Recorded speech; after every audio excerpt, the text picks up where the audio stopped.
The Evo Hunter has officially made its way into the Clash Royale arena, so let's talk about it. In this video, I'm going to assess and analyze my first initial experience with this card, and based off the criteria we discussed, I'll give it a rating out of 5. First things first, shout out the Clash Royale designer that cooked on his PFP. I mean, look at that. That is officially my favorite PFP in the game. I'm not even kidding. I'm going to use Evo P.E.K.K.A as an example. Evo P.E.K.K.A, you place it once, hence the 1 diamond up top. That second time you place it in the arena, it will be the evolved version. Hunter has 2 diamonds above it, which means you have to place Hunter down twice in the arena, in which that 3rd time will be the evolved version. I do think that is a fair cycle for the Evo, because I do think that this card evolution is broken. I played with him for an hour last night. It sounds a little weird, but fuck.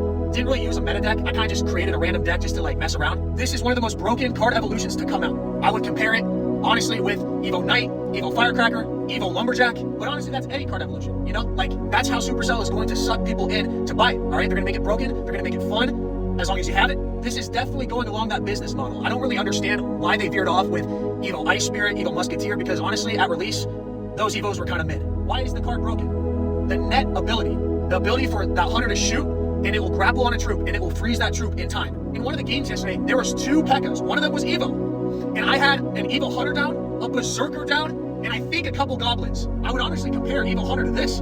This card has saved countless players from getting destroyed by the biggest pushes ever seen in the game. When I say this card is broken, it is that net ability. So when it shoots at a card troop, the net will freeze that troop in time. It acts as a temporary freeze spell.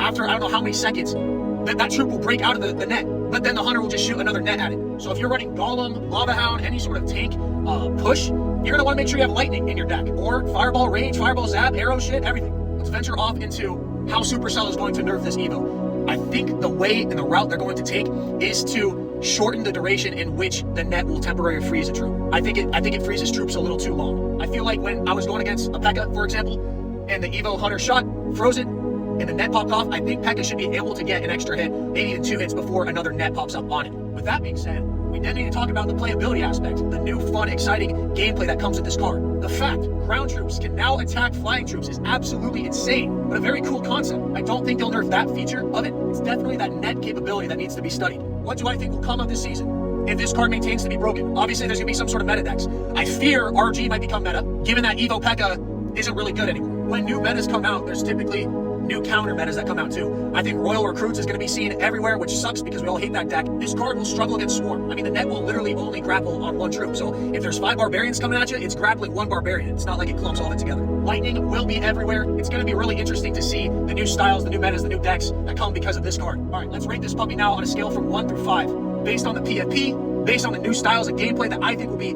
provided because of this card, the brokenness of this card, and basing it off of Supercell's typical card evolution, new card drop business model, I'm going to rate this Evo a 4.6 out of 5. I think it's a great new feature to the game. It is overpowered, something that you do kind of hope for when you are buying a new card evolution. You kind of want it to be a little broken upon release. Obviously, I do plan on expecting them to nerf it. I think they nailed this card evolution. Obviously, it comes down to that netting thing and that freezing thing. That's what they're going to change, but I don't think they're going to change it that much, like they did the Lumberjack. I mean, that card was able to survive longer if you use rage. I don't like the fact that they got rid of that. I think they should have shortened the ghost health or some shit, but I don't think they handled the Evo Lumberjack in a very good way. This card's exciting, it's fun to use. I'm really hoping we see some new gameplay with this.